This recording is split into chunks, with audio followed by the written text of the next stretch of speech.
حقيقي. يلا يلا يلا، جاي جاي. ليه هالخبيط كله؟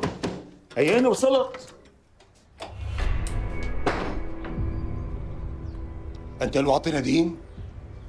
ليه عم تحكي معي هيك؟ مين حضرتك؟ شايفك انا. جاوبني، انت نديم؟ ايه انا. بصفتك شو بتهدي هيفا فساتين؟ شو العلاقة اللي بيناتكم؟ الله يسامحك، الله يسامحك. هلا هيدي هي القصة، ما بدها تعصيب هالقد.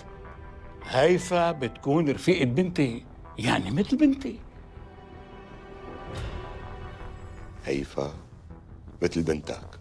لك الله يسامحك، أنا رجال كبير بالعمر وما بحب هالحركات.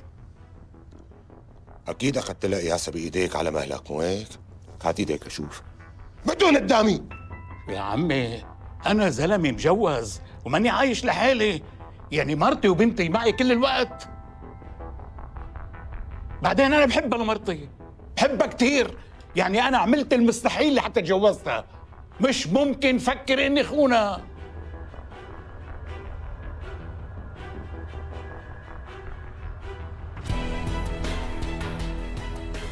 وليش شهتيها ببلاش؟ ليش ما بتحاسبها؟ شفقت عليها، بيني بنت معطرة وما إلها ظهر.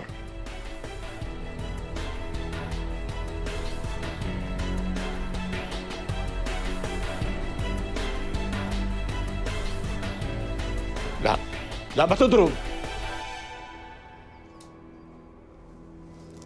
خذ قياسي.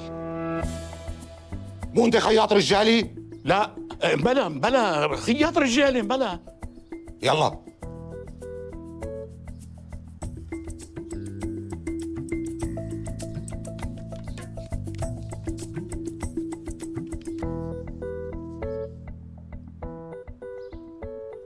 هلا انا بحبها لهيفا كتير، مع انها بتغلط معي وبتعصبني وبتخليني جن، بس انا بحبها وما بقدر اعيش من دونها، وهي ميبسه راسها ما بدها ترجع لي. بتكون مزعلة كتير، مشان هيك اسيان قلب عليك.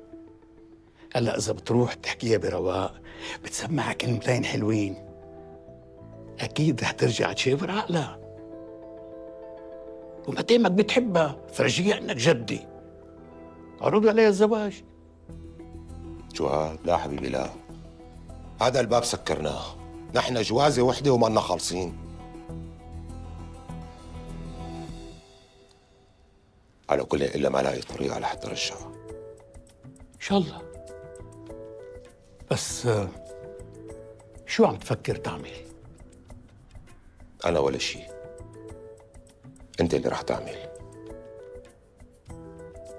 أنت بدك تصالحنا. إيه أنت بدك تصالحنا.